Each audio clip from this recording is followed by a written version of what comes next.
Hi super fans, I am Swapnil Swapnil अपना ही नाम कौन बोलोगे? Hi super fans, I am Swapnil and welcome to another episode of super theories, वो पॉडकास्ट जहां डिस्कस होती है sensible and weird super hero theories. और आज की सुपर थेरीज का टॉपिक है अवेंजर्स द कैंग डायनेस्टी का लाइनअप। यानी कि इस वीडियो में मैं लिस्ट करूंगा वो सभी सुपर हीरो जो हमें देखने मिलेंगे अवेंजर्स द कैंग डायनेस्टी में। अब ये एपिसोड टोटली थेरी बेस्ड नहीं होने वाला, क्योंकि यहाँ पर मैं कुछ फैक्ट्स भी डिस्कस करूंगा जो सभी प्रोजेक्ट्स अवेंजर्स कैंग डायनेस्टी से पहले आने वाले हैं, उनकी वजह से जो सुपर हीरोज और ज्वाइन होंगे अवेंजर्स के रोस्टर को। एमसीयू का फेज 4 ऑलरेडी खत्म हो चुका है और फेज 5 शुरू हो गया है, और ना ही फेज 4 में कोई अवेंजर्स टीम अप मूवी थी और ना ही फेज 5 में है। और अब सीधे हमें अवेंजर्स मूवी देखने मिलेगी फेज 6 के एंड में, जो मेरे हिसाब से अभी भी सिर्फ अवेंजर्स द कैंग डायनेस्टी ही रहेगी। एंड अवेंजर्स सीक्रेट वॉर्स तो 2 या 3 पार्ट्स में डिवाइड होके ही दिखाया जाने वाला है। अगेन वो डिस्कशन यहाँ नहीं करूंगा। यहाँ बात करते हैं अब अवेंजर्स द कैंग डायनेस्टी की, जिसमें एक कैरेक्टर का कंफर्मेशन तो हमें मिल चुका है, जो है कैंग द कॉन्करर। मतलब एक कैरेक्टर नहीं है, पूरी काउंसिल ऑफ कैंग्स है जो लोग इस मूवी के विलन के रूप में दिखेंगे। बट इनका सामना करने के लिए कौन से अवेंजर्स टीम अप करेंगे और कितने सारे सुपर हीरोज हमें एक साथ इस मूवी में देखने मिल सकते हैं, वो बात डिस्कस करते हैं। तो इस लिस्ट में फर्स्ट सुपर हीरोज है शैंग-ची और केटी। ऑल्दो केटी क्या करेगी वो नहीं पता, लेकिन शैंग-ची का इस मूवी में बहुत ही इंपॉर्टेंट रोल होने वाला है। हम ऑलरेडी जानते हैं कि शैंग-ची के 10 रिंग्स हैं, वो कहीं ना कहीं रिफ्लेक्ट करते हैं कैंग की टेक्नोलॉजी को। और ऑल्दो इसका कनेक्शन हम थेरीज के थ्रू ही निकालने की कोशिश कर रहे हैं, लेकिन इसकी कुछ ना कुछ बैक स्टोरी जरूर दिखाई जाएगी। एंड वैसे शैंग-ची का पार्ट 2 कैंग डायनेस्टी से पहले नहीं आने वाला है, बट फिर भी शैंग-ची इस मूवी का पार्ट जरूर होगा। इसके बाद नेक्स्ट इंपॉर्टेंट कैरेक्टर जो इस मूवी में जरूर दिखेगा वो है स्पाइडरमैन, टॉम हॉलैंड का स्पाइडरमैन, क्योंकि बाकी जो वेरिएंट्स है उन्हें अवेंजर्स सीक्रेट वॉर्स के लिए बचा के रखा जाएगा। यानी कि एमसीयू की स्पाइडरमैन 4 कैंग डायनेस्टी से पहले ही रिलीज होनी चाहिए, तो उसे मोस्टली नेक्स्ट ईयर रिलीज करने का प्लान जरूर होगा। एंड ऑलरेडी रूमर्स चल रहे थे कि स्पाइडरमैन जो टॉम हॉलैंड का स्पाइडरमैन है वो अवेंजर्स द कैंग डायनेस्टी में एक लीडर के रूप में दिखेगा, जो कि पॉसिबल नहीं है क्योंकि और भी सीनियर कैरेक्टर्स ऑलरेडी एग्जिस्ट करते हैं। बट हाँ, वो एक छोटे से ग्रुप को लीड करता हुआ जरूर दिख सकता है। मेरी लिस्ट में नेक्स्ट जो कैरेक्टर है उसे हमने एमसीयू के फेज 4 के हर प्रोजेक्ट में ऑलमोस्ट देखा ही है, एंड आपको पता लग ही गया होगा, करंट सॉर्सरर सुप्रीम वोंग। अब वोंग के साथ आती है उसकी सॉर्सरर्स की पूरी टीम, प्लस एक और न्यू कैरेक्टर जो फेज 4 में इंट्रोड्यूस हुई है, अमेरिका चेवेज। ऑल्दो अमेरिका चेवेज एक न्यू कैरेक्टर है और वोंग चाहेगा कि वो अमेरिका चेवेज को प्रोटेक्ट करके रखे, तो हो सकता है कि वो इस मूवी का पार्ट ना हो, बट वोंग तो पक्का होगा ही, क्योंकि वो कनेक्टेड है बाकी अवेंजर्स से, जैसे कैप्टन मार्वल, ब्रूस बैनर और इवन शैंग-ची से भी। और ऑलरेडी वो 10 रिंग्स को स्टडी कर रहा है, तो वोंग 100% कैंग डायनेस्टी का पार्ट होगा। नेक्स्ट इस लिस्ट में मैंने थॉर और लव का नाम जरूर लिखा है, जो लव एंड थंडर से इंट्रोड्यूस हुई है, गॉर की बेटी है, जिसे अब थॉर ने गोद ले लिया है। But I am not 100% sure कि इस मूवी में थॉर और लव पार्ट होंगे, क्योंकि जिस तरह से लव का कनेक्शन इटर्निटी के साथ है और अवेंजर्स सीक्रेट वॉर्स को जो पार्ट्स में डिवाइड करने की बात हो रही है, उसमें से एक पार्ट का नाम इटर्निटी वॉर्स भी हो सकता है। तो अगर ऐसे किसी पार्ट की प्लानिंग ऑलरेडी हो रही है, तो थॉर और लव को यहाँ पे अवेंजर्स कैंग डायनेस्टी, जो उसके कंपैरेटिवली एक लो लेवल मूवी होगी, तो उससे एक्सक्लूड कर सकते हैं। एंड अगेन कॉस्मिक जो सुपर हीरोज है, जिसमें आते हैं इटर्नल्स भी। मूवी में इंट्रोड्यूस तो 10 इटर्नल्स हुए थे, लेकिन मूवी खत्म होते होते कुछ मर गए, कुछ गायब हो गए, कुछ निकल गए अपनी जर्नी पे। और अर्थ पे जो 3 बचे थे, सर्सी, फेस्टोस और किंगो, उन्हें ले गया सेलेस्टियल एरिशियम अपने साथ। तो अगेन ये लोग भी जो कॉस्मिक पावर्स से रिलेटेड है, सेलेस्टियल्स से रिलेटेड है, तो ये भी कैंग डायनेस्टी का पार्ट शायद नहीं होंगे, और इन्हें भी सेव किया जाएगा सीक्रेट वॉर्स के लिए। नेक्स्ट आते हैं फेज 4 से पावर में आए कुछ और कैरेक्टर्स, जिनमें है न्यू ब्लैक पैंथर शूरी। अब ब्लैक पैंथर के साथ आती है वकांडा की पूरी आर्मी का बैकअप, तो वो इस मूवी का पार्ट होंगे। उसके साथ ही एक न्यू कैरेक्टर जो म्यूटेंट है, नेमोर, वो भी अपनी तुल्कन आर्मी के अच्छा, तो वो भी अपनी तालुकन आर्मी के साथ दिखेगा। एंड इसी से इंट्रोड्यूस हुई एक और new character iron heart, Riri Williams, जिसका अपना शो आने वाला है इस फेज में, फेज 5 में। तो ये तीनों एक साथ एक पैकेज आ जाता है, Black Panther and Wakandan army, Namor and Talokan army और आयरन हार्ट भी। अब आयरन हार्ट को एमसीयू के फेज 5 में किस तरह से एस्टेब्लिश किया जाता है, उसे किसकी मेंटरशिप में दिखाया जाता है, वो काफी इंपॉर्टेंट होगा ये कंफर्म करने में कि क्या वो कैंग डायनेस्टी का पार्ट होगी। सिमिलरली एक और मेंटी मेंटर वाली जो रिलेशनशिप है, जो दो हॉकाइज है, Clint Barton and Kate Bishop, ये दोनों भी इस मूवी का पार्ट होने चाहिए, मेरे हिसाब से होने चाहिए, क्योंकि इन्फिनिटी वॉर्स में हॉकाई को बिठा दिया था और फिर एंड गेम में लाए थे, तो ये सिमिलर वही चीज फिर से रिपीट नहीं होगी। यहाँ पर सैक्रिफाइस के लिए भी तो चाहिए ना कैरेक्टर्स, वहां ब्लैक विडो को करने दे दिया था, हो सकता है यहाँ पे क्लिंट बार्टन को वो सैक्रिफाइस करने दिया जाए।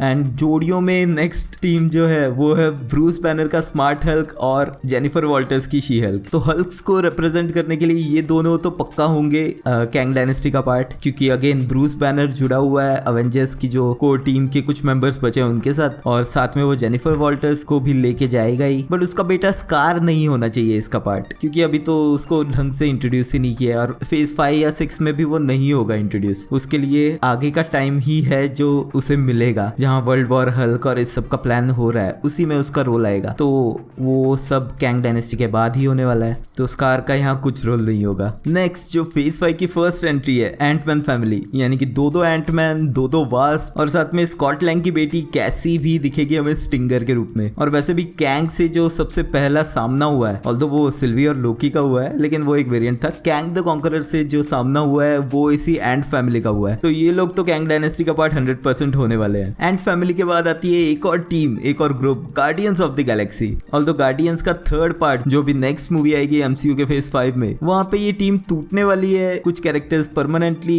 खत्म होने वाले हैं, कुछ न्यू कैरेक्टर्स ज्वाइन होंगे। बट ये जो भी टीम बनेगी उसे भी किसी ना किसी तरीके से कैंग डायनेस्टी का पार्ट जरूर बनाया जाना चाहिए, क्योंकि कॉस्मिक सुपर हीरोज जो है जिन्हें मैंने पहले एक्सक्लूड कर दिया है, थॉर, इटर्नल्स, तो गार्डियंस की टीम एक वो एलिमेंट प्रोवाइड करती है। एंड कॉस्मिक टीम की बात हो रही है तो एक और न्यू टीम जो फेज 5 में इस साल के एंड में ज्वाइन करेगी एमसीयू को, ऑलरेडी एमसीयू में एग्जिस्टिंग है, लेकिन एज अ टीम जो 3 कैरेक्टर साथ में आ रहे हैं वो है द मार्वल्स, जिसमें कैप्टन मार्वल, मोनिका रैम्ब्यू और कमाला खान एक साथ दिखेंगे। एंड लास्ट वीक के एपिसोड में ही मैंने द मार्वल्स की थ्योरी डिस्कस की थी कि मूवी का प्लॉट क्या हो सकता है और एंडिंग कैसे होगी। तो होपफुली इस मूवी की एंडिंग ड्रास्टिक तो नहीं होने वाली, यानी कि ये तीनों कैरेक्टर सरवाइव जरूर करेंगे। हो सकता है कि एक और फोर्थ मेंबर ऐड हो जाए, ब्लू मार्वल, जो न्यू कैरेक्टर एमसीयू में एंट्री करने वाला है, रूमर्स जो चल रहे हैं। तो कॉस्मिक लेवल पे सपोर्ट करने के लिए ये टीम, द मार्वल्स की टीम, जरूर कैंग डायनेस्टी में दिखेगी। एक कैप्टन से चलते हैं दूसरे कैप्टन की तरफ, कैप्टन अमेरिका, लेकिन सैम विल्सन का। कैप्टन अमेरिका का fourth part, new world order, जिसमें Sam Wilson as a leading hero दिखेगा। ये जो कैप्टन अमेरिका का रोल है वो प्रॉपरली निभाते हुए, जहाँ पे उसके साथ फैल्कन भी दिखेगा। मतलब फैल्कन तो वो खुद था, अब वो कैप्टन अमेरिका बन चुका है, लेकिन उसका जो असिस्टेंट था जिसे हमने the falcon and the winter soldier में देखा था, टॉरस, वो कॉमिक्स में भी फैल्कन बना था। तो यहाँ पर भी ऐसा ही कुछ दिखाया जाएगा, फैल्कन को अपना फैल्कन मिल जाएगा।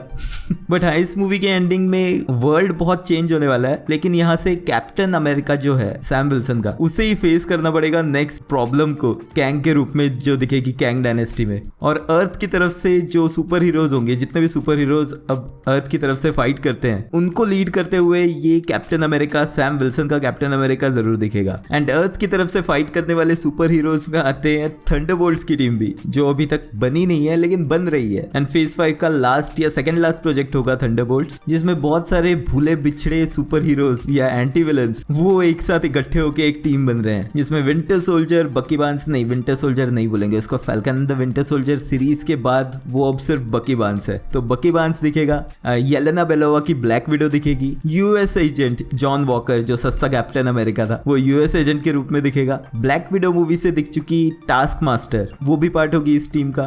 उसके अलावा एंटमैन एंड द वास्प में दिखी विलन थी जो घोस्ट, वो, एंड एलेक्सी शोत्सकोव यानी कि रेड गार्डियन, ये कंफर्म्ड मेंबर्स हैं इस टीम के। अब इन पे कंट्रोल करते दिखेंगे वैलेंटिना एलेग्रा, जो काम कर रही होगी प्रेसिडेंट थेडियस रॉस के लिए, यानी कि जो जनरल था जो कंट्रोल करने की कोशिश कर रहा था अवेंजर्स को, जिसे हमने लास्ट टाइम देखा था अवेंजर्स एंड गेम में, वो इस मूवी तक प्रेसिडेंट बन चुका होगा, प्रेसिडेंट ऑफ यूएसए। तो इस प्रेसिडेंट के अंडर वैलेंटिना इस टीम को हैंडल करती दिखेगी गवर्नमेंट की तरफ से, जिन्हें भी वो कंट्रोल करना चाहते हैं उनके अगेंस्ट फाइट करने के लिए। तो ये पूरी टीम तो नहीं दिखेगी, लेकिन थंडरबोल्ट्स की जो भी टीम बचती है मूवी के एंड में, यूएस गवर्नमेंट की तरफ से वो बची हुई टीम फाइट करती दिखेगी कैंग डायनेस्टी में भी। अब थंडरबोल्ट्स के अलावा एक और टीम है, जो टीम पूरी तो नहीं इंट्रोड्यूस हो रही, लेकिन उसका मेन मेंबर जरूर हो रहा है डेयरडेविल। डेयरडेविल बॉर्न अगेन से नेक्स्ट ईयर आने वाली सीरीज डिज्नी प्लस शो है, जहां मैट मर्डॉक फिर से वापसी करेगा। नेटफ्लिक्स का जो शो था जो बंद हो गया था 3 सीजन के बाद, उसी की स्टोरी की कंटिन्यूटी यहाँ दिखाई जाएगी बॉर्न अगेन सीरीज में। एंड पिछले दिनों में शूटिंग शुरू होने के बाद से बहुत सारे रूमर्स और बहुत सारी सेट फोटोज भी आई हैं। तो रूमर्स के हिसाब से तो यहाँ डिफेंडर्स की जो टीम है, जिसमें डेयरडेविल के अलावा Iron Fist, Luke Cage, Jessica Jones और इलेक्ट्रा भी आते हैं। अब ये सारे डेयरडेविल बॉर्न अगेन में दिखेंगे या नहीं वो नहीं कहा जा सकता, लेकिन इनमें से 2 या 3 तो जरूर दिख सकते हैं। तो डेयरडेविल के साथ डिफेंडर्स की जो टीम है, जितने भी कैरेक्टर्स इस शो के थ्रू इंट्रोड्यूस किए जाते हैं और जिन्हें जिंदा रखा जाता है बॉर्न अगेन शो खत्म होने तक, वो भी पार्ट बनेंगे कैंग डायनेस्टी में। और ये तो स्ट्रीट लेवल सुपर हीरोज है। नेक्स्ट टीम जो आती है जिसे ब्लेड लेके आ रहा है, वो है super natural super heroes. Blade को इंट्रोड्यूस किया जाएगा फेज 6 में, फेज 5 में होने वाला था लेकिन अब उसे फेज 6 में शिफ्ट कर दिया गया है। और ब्लेड से पहले already super natural super heroes जो एमसीयू फेज 4 में इंट्रोड्यूस हो चुके हैं, उसमें आते हैं मून नाइट, मैन थिंग और डेन विटमैन यानी कि ब्लैक नाइट, जो अभी तक बना नहीं है पर शायद ब्लेड मूवी तक वो बन जाएगा। तो जब भी ब्लेड को इंट्रोड्यूस किया जाएगा उसके साथ ही इन सभी को भी टीम अप करने की कोशिश की जाएगी एंड यहाँ से हमें मिल सकती है मिडनाइट सन्स की टीम। अब जब तक मिडनाइट सन्स को इंट्रोड्यूस नहीं करते तब तक ये पॉसिबिलिटी नहीं है, क्योंकि मून नाइट जो शो है जिसका सेकंड सीजन आने के रूमर्स चल रहे हैं, लेकिन वो वन टाइम थिंग थी, मतलब कि एक बहुत अच्छा कैरेक्टर, बहुत अच्छी स्टोरी थी, तो उसे एक शो के through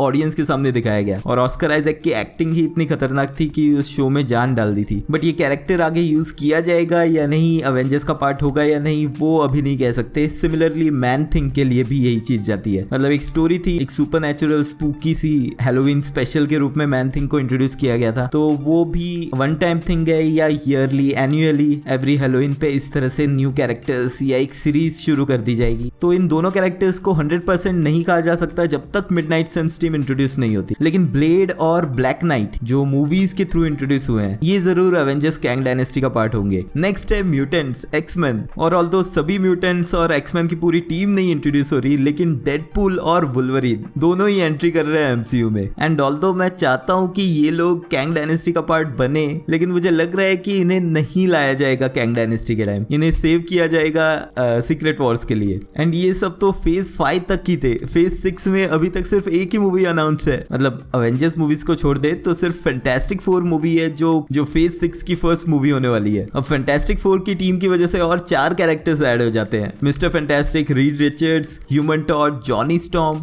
invisible woman Sue Storm और द थिंग यानी कि Ben Grimm. And although comics में इन चारों का यानी कि फैंटास्टिक 4 की जो टीम है उनका आर्च राइवल रहा है doctor Doom, but multiverse saga के मेन विलन के रूप में कैंग को रखा गया है, तो डॉक्टर डूम को सेव किया जा रहा है नेक्स्ट फेजेस के लिए। एंड कॉमिक्स में फैंटास्टिक 4 की टीम कैंग से भी फाइट कर चुकी है, तो ऐसा नहीं है कि कैंग से फर्स्ट टाइम वो फाइट करेंगे डायरेक्ट लाइव एक्शन में। और एमसीयू की फैंटास्टिक 4 मूवी में भी शायद कैंग का ही एक वेरिएंट विलन भी होगा, और क्योंकि ये टीम अवेंजर्स कैंग डायनेस्टी से जस्ट पहले आ रही है तो ये लोग तो पक्का बनेंगे पार्ट कैंग डायनेस्टी का। अब 2 कैरेक्टर्स जो एमसीयू के नेक्स्ट प्रोजेक्ट में हमें दिखने वाले हैं जो कि अवेंजर्स की कोर टीम का पार्ट रहे हैं, जिनमें से एक है निक फ्यूरी जो अवेंजर्स की टीम का फाउंडर था। मैं बात कर रहा हूँ सीक्रेट इन्वेजन की, जिसमें निक फ्यूरी और रोडी दोनों ही दिखेंगे। लेकिन सीक्रेट इन्वेजन का जो कंसेप्ट है जहाँ स्क्रल्स इन्फिल्ट्रेट कर चुके हैं अर्थ पे, तो यहाँ निक फ्यूरी तो रियल है जिसके अराउंड बेस्ड है ये पूरी सीरीज, लेकिन यहाँ पर मल्टीपल कैरेक्टर्स ऐसे दिख सकते हैं जो शायद स्क्रल्स हैं, तो इस सीरीज में रियल रोडी दिखेगा या नहीं उसकी कोई गारंटी नहीं है, बट निक फ्यूरी रियल है। एंड हर मेजर अवेंजर्स मूवी की तरह अवेंजर्स द कैंग डायनेस्टी में निक फ्यूरी भी पार्ट जरूर होगा। एंड जहां तक बात आती है रोडी की, तो वॉर मशीन पे बेस्ड जो प्रोजेक्ट है आर्मर वॉर्स जो मूवी है वो अनाउंस तो हो चुकी है, लेकिन उसकी रिलीज डेट नहीं है, और जो लाइनअप है अभी फेज 6 की मूवीज का उसमें भी वो कहीं सेट नहीं बैठ रही, तो आर्मर वॉर्स फेज 6 के बाद ही आएगी। एंड ऐसे में शायद वॉर मशीन फिर अवेंजर्स कैंग डायनेस्टी का पार्ट होते हुए नहीं दिखेगा।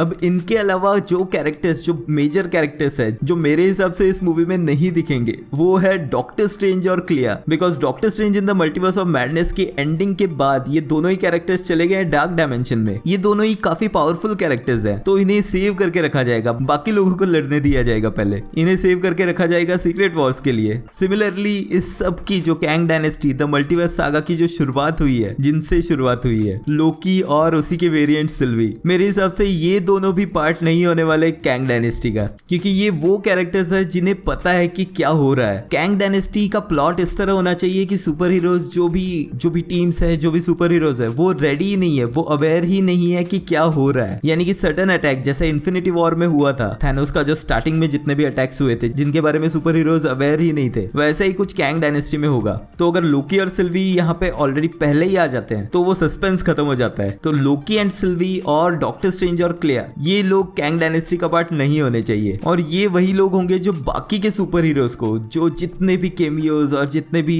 हम पास्ट के कैरेक्टर्स जो मर चुके हैं जिनकी हम बात कर रहे हैं कि जो हमें दिखेंगे फिर से, RDJ, Chris Evans, Scarlett Johansson, fox universe के एक्समैन, घोस्ट राइडर, मतलब ये जितने भी केमियोज की बात हम कर रहे हैं, इन सबको इकट्ठा करने के पीछे का रीजन यही चारों होने चाहिए। तो इनको दिखाया जा सकता है एंड क्रेडिट्स में कि ये किस तरह मिल रहे हैं और क्या प्लान कर रहे हैं, बट ये लोग कैंग डायनेस्टी का पार्ट नहीं होने चाहिए। एंड मैं अपनी लिस्ट के एंड में आ गया हूँ और मुझे याद भी नहीं है कि मैंने कितने कैरेक्टर्स गिनवा दिए। अगर आपने काउंटिंग की है तो प्लीज कमेंट कमेंट में लिख देना कि इस मूवी में मेरे हिसाब से कितने सुपर हीरोज होंगे, एंड ये भी बताना कि इस लिस्ट से आप अग्री करते हो या नहीं। सुपर थेरीज के नेक्स्ट एपिसोड में मैं ट्राई करूंगा अवेंजर्स सीक्रेट वॉर्स में कौन कौन से केमियोज और कैरेक्टर्स दिख सकते हैं वो लिस्ट करने को, तो उसके लिए चैनल को सब्सक्राइब जरूर कर लेना। मिलते हैं नेक्स्ट वीडियो में।